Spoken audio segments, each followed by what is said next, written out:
அன்புறவுகள் எல்லோருக்கும் வணக்கம். என்னபடி என்று பார்க்கின்ற போது மஹிந்த ராஜபக்சனுடைய மகனான ஜோசித்த ராஜபக்ச இப்போது குற்றத்தடுப்பு விசாரணை பிரிவினரால் அதிரடியாக கைது செய்யப்பட்ட விடயம் தான் இப்போது தென்னிலங்கையிலே மிக பெரும் பரபரப்பாக மாறியுள்ள விடயமாக இருக்கின்றது. அப்படி இருக்கின்ற போதுதான் இப்போது மஹிந்த ராஜபக்ச இப்போது உச்ச நீதிமன்றத்திலே அடிப்படை உரிமை மீறல் மனு இப்போது தாக்கல் செய்திருப்பதாகவும் தனக்கு அதிகப்படியான பாதுகாப்பை வழங்கும்படியும் இப்போது அந்த நீதிமன்றத்திலே கோரிக்கை விடுத்திருப்பதாகவும் இன்னும் அதிகளவான போலீசாரையும் ராணுவத்தினரையும் தனக்கு பாதுகாப்புக்கு கொண்டு வரும்படியும் அந்த மனுவிலே குறிப்பிடப்பட்டிருப்பதாகவும் சொல்லப்பட்டிருக்கிறது.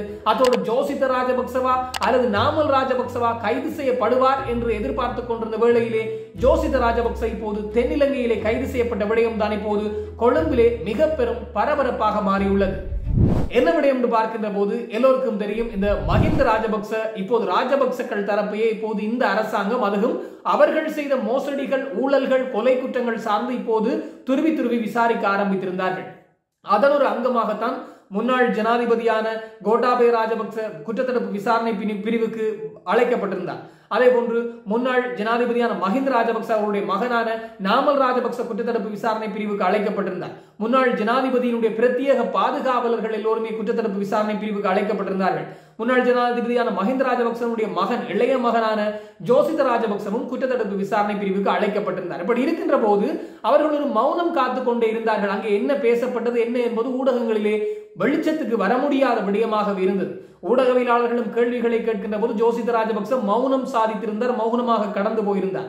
அப்படி இருக்கின்ற போதுதான் இன்றைய தினம் பேலியகொடை பகுதியிலே, தெற்கு அதிவேக நெடுஞ்சாலையினுடைய பேலியகொடை பகுதியிலே வைத்து இந்த ஜோசித்த ராஜபக்ச அவர்கள் குற்றத்தடுப்பு விசாரணை பிரிவினரால் கைது செய்யப்பட்டிருப்பதாக சொல்லப்பட்டிருக்கின்றது. எனவே இந்த கைது நடவடிக்கையானது இப்போது சட்டமா அதிபருடைய ஆலோசனை கிடங்க, குறிப்பாக இந்த ஜோசித்த ராஜபக்சவை இந்த நிதி மோசடி குற்றச்சாட்டுகளிலே கைது செய்வதற்கான சகல ஆவணங்களும் இருக்கின்றது என்ற அடிப்படையிலே சட்டமா அதிபர் குறிப்பிட்டதாகவும் இதற்கிணங்க நிதி மோசடி குற்றத்தடுப்பு விசாரணை பிரிவினரால் அவர் இன்றைய தினம் சொற்ப நேரத்துக்கு முன்னர், அதுவும் இன்று காலை அளவிலே கைது செய்யப்பட்டிருப்பதாக சொல்லப்பட்டிருக்கிறது. இந்த அவர் பயணித்துக் கொண்டிருக்கின்ற போது அவர் நடுவிலே மறிக்கப்பட்டு கைது செய்யப்பட்டதாகவும் சில ஊடகங்கள் செய்தி வெளிப்படுத்தியிருந்த போதிலும் அங்கே அவர்கள் கைது செய்யப்பட்ட காணொலியும் இப்போது வெளியாகி மிக பெரும் பரபரப்பை ஏற்படுத்தி இருக்கின்றது.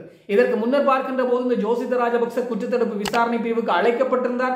கடந்த வருடத்தினுடைய, அதாவது கடந்த 12ஆம் மாதத்தினுடைய 24ஆம் தேதி என்று அழைக்கப்பட்டிருந்தார். எதற்காக என்று பார்க்கின்ற போது இந்த கதிர்காமம் பகுதியிலே அரசுக்கு சொந்தமான ஒரு இடத்திலே, குறிப்பாக தங்களுக்கு சொந்தமான ஒரு கட்டடம் ஒன்றை கட்டியிருக்கின்றார்களாம். கோட்டாபய ராஜபக்சவுடைய பெயரிலே, ஜி ராஜபக்ச என்ற பெயரிலே அந்த கட்டடத்திற்கு மின்சாரம் மற்றும் நீர் வசதி வழங்கப்பட்டிருப்பதாக சொல்லப்பட்டிருக்கின்றது.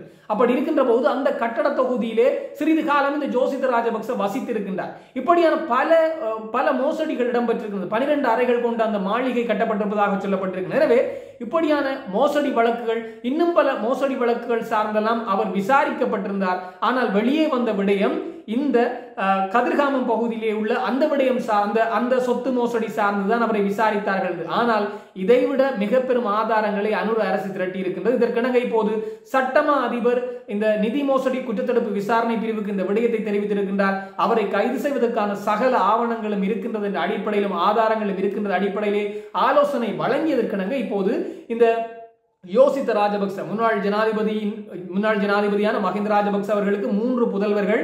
அதிலே மூத்தவர் நாமல் ராஜபக்ச, அவர் அரசியலுக்கே வந்து விட்டார். இளையவராக இருப்பவர் தான் ஜோசித்த ராஜபக்ச. இவர் முன்னாள் கடற்படை அதிகாரியாக கூட இருந்திருக்கின்றார். எனவே இவர் இப்போது கைது செய்யப்பட்ட விடயம் தான் இப்போது தென்னிலங்கை முழுவதும் பரபரப்பாக மாறி இருக்கின்றது. எல்லோருமே இந்த அனுரகுமார் திசாநாயக்க வெறும் அரசியல் நாடகம் ஆடுகின்றார். அரசியலுக்காகத்தான், அதாவது தன்னுடைய ஆட்சியை தக்க வைத்துக் கொள்வதற்காக மஹிந்த தரப்புக்கு பூச்சாண்டி காட்டுகின்றார். அவர்களை கைது செய்வோம் என்று சொல்கின்றார், ஆனால் கைது செய்ய மாட்டார் என்ற அடிப்படையிலே பலரும் விமர்சனங்களை முன்வைத்து வருகின்ற போதுதான் திடீர் நடவடிக்கையாக இன்றைய தினம் இந்த குற்றத்தடுப்பு விசாரணை பிரிவுக்கு அவர் அழைக்கப்பட்டு, அது குற்றத்தடுப்பு நிதி மோசடி குற்றத்தடுப்பு விசாரணை பிரிவினால் கைது செய்யப்பட்டிருக்கின்றார். இதனை அடுத்து இந்த கைதை தொடர்ந்து அடுத்தடுத்த கட்டம் கைதுகள் இடம்பெறலாம் என்று சொல்லப்பட்டிருக்கிறது. குறிப்பாக கோட்டாபய ராஜபக்சவும் குறிவைக்கப்படலாம். காரணம், இந்த ஜோசித்த ராஜபக்சவும் கோட்டாபய ராஜபக்சவும் அழைக்கப்பட்டது, குற்றத்தடுப்பு விசாரணை பிரிவுக்கு அழைக்கப்பட்டது ஒரே விடயம் சார்ந்து விசாரணைகளை மேற்கொள்வதற்கு தான். குறிப்பாக அந்த கதிர்காமம் பகுதியிலே இருக்கின்ற அந்த மாணிக்ககங்கைக்கு அருகாமையிலே அரசுக்கு சொந்தமான அந்த பகுதியிலே, அரசுக்கு சொந்தமான நிலத்திலே இருக்கிற அந்த வீடு ஜி ராஜபக்ச என்ற பெயரில் இருக்கின்றது. அந்த வீட்டிலே தான் ஜோசித ராஜபக்ச சிறிது காலம் பாதுகாப்புக்காக தங்க வைக்கப்பட்டிருக்கிறார். எனவே இப்படியான விடயங்கள் சார்ந்த விசாரணை மேற்கொள்வதற்கு தான் இரண்டு பேரும் அழைக்கப்பட்டிருந்தார்கள். இப்போது இந்த ஜோசித கைது செய்யப்பட்டிருக்கின்றார்.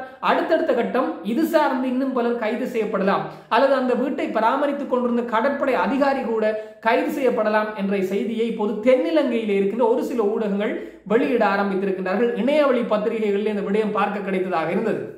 அப்படி இருக்கின்ற போதுதான் நேற்றைய தினம் மஹிந்த ராஜபக்ச தரப்பு, அதாவது மஹிந்த ராஜபக்சவை பாதுகாப்போம், மஹிந்த ராஜபக்சவினுடைய வீட்டை பாதுகாப்போம் என்றெல்லாம் ஒரு குழு இருப்பதாக சொல்லப்பட்டிருக்கின்றது. எனவே இப்போது அந்த தரப்பு உடனடி நடவடிக்கையாக இப்போது உச்ச நீதிமன்றத்தை நாடி இருக்கின்றார்கள். அடிப்படை உரிமை மீறல் மனு தாக்கல் செய்யப்பட்டிருக்கின்றது மஹிந்த ராஜபக்சவினால் அவருடைய சட்டத்திறனிகளை கொண்டு. எதற்காக என்று பார்க்கின்ற போது தன்னுடைய பாதுகாப்பு குறைக்கப்பட்டு விட்டது. இப்போது வெறும் 60 பேர் தான் பாதுகாப்புக்கு இருக்கின்றார்கள். 60 என்றாலே எந்த அளவுக்கு இருக்கின்றது, ஆனால் வெறும் 60 பேர் தான் பாதுகாப்புக்கு இருக்கின்றார்கள்.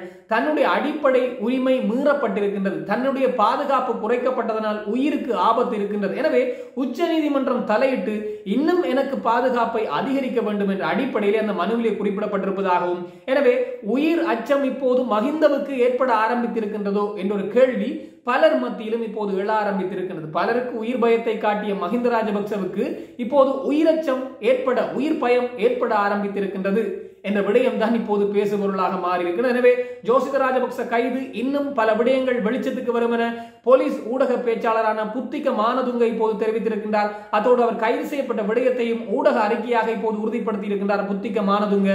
அதோடு கைது தொடர்பான சில காணொலிகளும் வழியாகி இப்போது பெரும் அதிர்வலைகளை ஏற்படுத்தி வருகின்றது.